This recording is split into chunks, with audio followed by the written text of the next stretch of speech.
Hello and welcome back to another Space Engineers video. So a new update has come called Sparks of the Future, adding a few items to the base game for free and a paid DLC for the regular price containing a lot of cool stuff.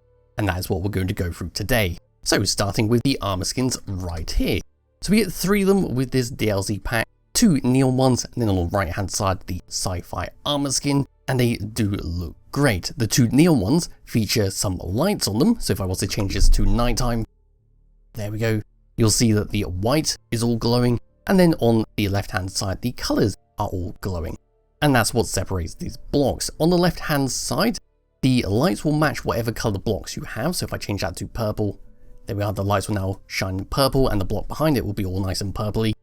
And yes, you can just keep changing all the colours and it changes the lights. However, if you don't want the lights to change, you can come across to the neon colorable skin blocks, which is the next one, where the lights remain white and the surface is the only thing that changes. So there we go. Like so. Very good stuff. If I get a bit closer, you'll be able to see some really fine detail on there. Might not be able to make it out, but you can see it right there. There's like small grid patterns going all the way across it. Then we can come across to the final one, which is the Sci-Fi armor skin. Basically a regular block, but it's got some more fancier detail on there, and there it is in different colors. Up next, we then got some Sci-Fi LCD screens, which are much bigger than the regular LCD screens we had before. So if I was to bring my character over and walk it all the way around over to here, you'll be able to see the size of these. So we get 3 of them, one really big square one, a slightly smaller square one, and a widescreen one. And that is all they are. They cost a bit more than the regular LCD screens, and they're simply much bigger and have some fancy detail on their back. If we come all the way around, we'll then move across to the next one, which is the neon tubes. Now these are basically just extra decoration blocks for you to slap around your ship to make them look even better. And yes, you probably guessed it, you can recolor the lights on them, and if we change this to nighttime, they glow all lovely. So we get multiple different ones. We've got just a regular straight one, like so. We then have a small tube which can be used as a doorway to walk through. We've got a corner block, we've got then an L-shaped one, a small corner hatch to put on top of, say, this one and have it hoop around when trying to go around a corner. Coming across to here, we then have a straight with an end point on it, another straight with an end point on it. And these are really nice blocks which can add a nice lot of detail to your base, because you can put these all the way up the walls, all the way around, just for that extra bit of decoration instead of using the regular interior lights. Yes, they're not as good as interior lights, but they do look a hell of a lot better, especially on the outside of ships, where you don't really need the lights, you're just using it for the extra colour.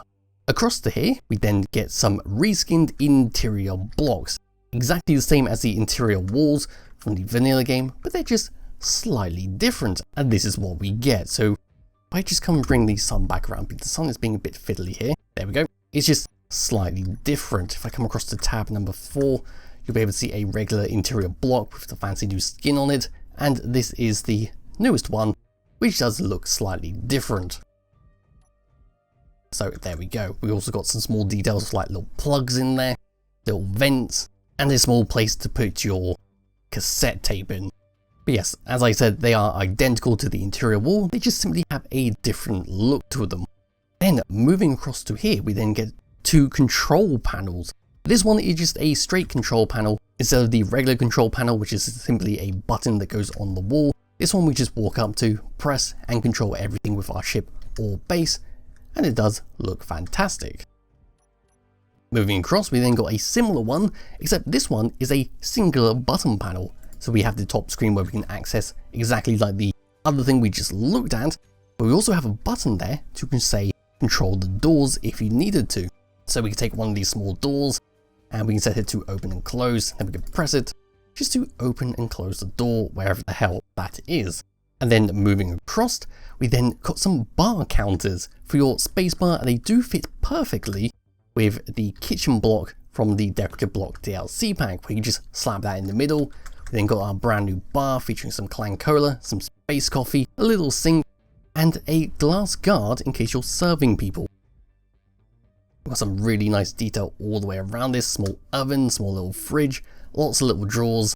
And coming past the kitchen block, we then got a non-corner one, so simply a straight, with a bunch of clan cola in a fridge, clan cola on the top, space coffee on one side, and once again we've got the sneeze guard. Moving across, we then have a reskinned button panel, so like the interior wall, it's exactly the same as the vanilla version, it just looks a bit more fancier. So we just come up to it, got our little control panel to access everything in our ship, and our little buttons to set things up. Looking all the way around this, got some nice wires coming everywhere, nice pipes, and it even glows in the dark with its little white lines going all the way around, which looks fantastic. Then bringing the sun background, I was thinking I probably should have done this all in the dark, but whatever. We come across to this. Now this is a small block door. For the base game update, which everyone got for free, there was a small block door added, which is all the way over here. And the one over here is simply a sci-fi version, identical in every way apart from how the door works. So being a central door, it sits on the side and slides across. Yes, it does look fantastic, and it's a great addition to the game, the small block doors, because it means you can now create a proper interior small block ship to fly around. And then coming across to one of the last pieces, which is probably the best part of this DLC pack, and that is the sci-fi thrusters. So these are once again a reskin of the vanilla blocks, exactly the same thrust, exactly the same size and cost, they just look a hell of a lot better. So the first two are the ion thrusters. They come in a very fancy look to them. They got their thrust at the front, two little vents on the side, lots of pipes and wires going everywhere, and we can look all the way around this, very back, and then all the way around the side. They do look fantastic. If I was to bring up this, let's come to tab number 5 and paste down the vanilla one. Let's come and get that, put that on top. Yes, there is a hell of a difference between these two. Then we come across to the larger version, which looks even better. We still retain that very cubey look, even more pipes and wires coming out of everywhere, and it does look bloody fantastic. So coming all the way around to here, that's the back, all the way around to here, there we go. Then if I was to paste this one on top, it does look a hell of a lot better, doesn't it? It looks a lot more complete and very futuristic. Moving across, we then got our futuristic sci-fi atmospheric thrusters. These are slightly more squarer compared to our vanilla blocks, and they look a hell of a lot better overall. So we've got our blades that spin around with a nice yellow outside. Moving around to here, we've got little fins on it, a very square body, and then at the very back, it's pretty much the same, except we've got a yellow ring in the dead center there. If I was to paste in the regular version on top of it, you'll be able to see what I mean by that. So it's fairly similar at the back there, but the thruster is more encased inside. Then coming around the side, see that it's sort of removed the around the front for a more square one, and a lot more detail has been added to it. So there we go. And there's the big one. So we once again got the yellow going all the way around, a much squarer body, lots of pipes and wires going everywhere. And then around the back we've got our little fins, little tiny glowy parts, where if we change this to nighttime, there we go, we can see how much they glow. There it is side by side with the vanilla coming up to the top, all the way around to the back. It's just a massive upgrade all the way around in terms of looks. And that is pretty much it for the blocks. There's quite a lot of reskins, which I do really like them adding. It doesn't really take anything away from the villain in the game, just gives you some more cosmetic options. There is still one more thing that you get with the DLC pack, and that is emotes. So if I come across over to here, we then got a few to go through. So starting with this one, we then have a over there, where you just go and point straight forwards, then have a stretching animation, where you just wobble your legs around and then you sort your head out. We have a whatever animation, where you just do a little shrug. There we go. We then have a angry animation, where you're really upset that someone's doing something wrong. a disco dance,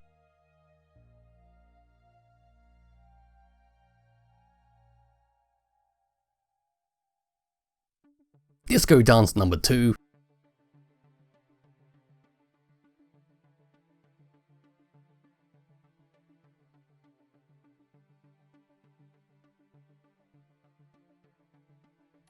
and come over here.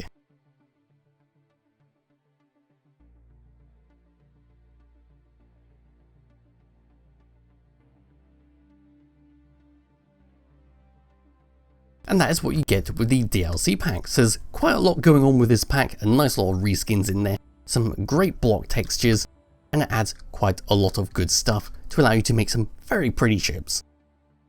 But now we're going to move on to the base game stuff, which everyone gets to enjoy. And the first one is the hinge. So this should be pretty self-explanatory. It comes in different parts, much like the rotor, where you get the base and the head. It's got a connection point on the top and the bottom for it to transfer items through, and it basically does what you'd expect. It's a hinge, so that means you can now make flaps to open up doors, open up ramps, have angled fins on ships. It's really up to you. And it means we can stop using rotors for those types of things, because this thing is a hell of a lot more stable on performance than stacking rotors on each other. So that's a really good addition. And I have set up all the way over here a small demonstration of simply a bunch of blocks on one end of the hinge. So we can press that and it'll simply move around 180 degrees from one end to another, allowing us to do things that we haven't been able to do properly beforehand, which is a great addition. Moving all the way across over to here, as I said about earlier, we've got small block doors. Shouldn't need to talk about these, they're simply great, because now you can have a proper interior small block ship. Moving across, we've got some more LCD posters, which you sit on the small blocks. They come in a much larger and widescreen version, which is what I've been using over there. So we have the really big version, we then have widescreen version, and they can sit on the irregular ones if you wanted to. So we get this one right here, then this one, and then this one. And of course that one over there, which is really cool. With all the lighting is very retro with the way it's been set up. They also added a small functionality to the LCD screens, where if you come into the control panel, you can now rotate the images on them just by 90 degrees each time. So there is that, it's just a small little addition to the game in case you ever wanted to rotate an LCD screen. Little image. Then all the way over to here, which is kind of odd because I've always used this as a workshop mod, and that is letters, numbers, and symbols. So you have everything in the alphabet, all numbers, and a bunch of symbols to play around with, and if you've ever used the mod beforehand, then you'll be right at home with this. They're all colorable, they do not copy your skins, and that is pretty much it, other than the 7 is backwards.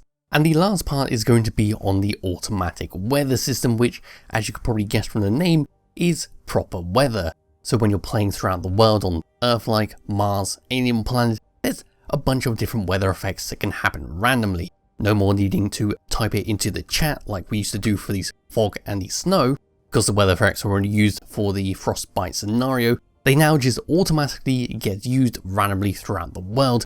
And we do have a fancy new admin menu to play around with the weather. So it comes under the Alt F10 weather, and you just select that, and you can see information about the current weather, the intensity, the current temperature, incoming weather, and the time for the next weather effect to start. So there's a bunch of different weather effects that are added, but most importantly, we can create lightning. Now, lightning can destroy blocks, which is kind of something you have to watch out for if you're in a heavy lightning storm, because you're risking your blocks getting destroyed by this, so you will need to keep on top of repairs if that ever happened. But as of this menu, you simply create lightning wherever you're looking, and you just keep clicking it, and you get a massive beam of lightning down.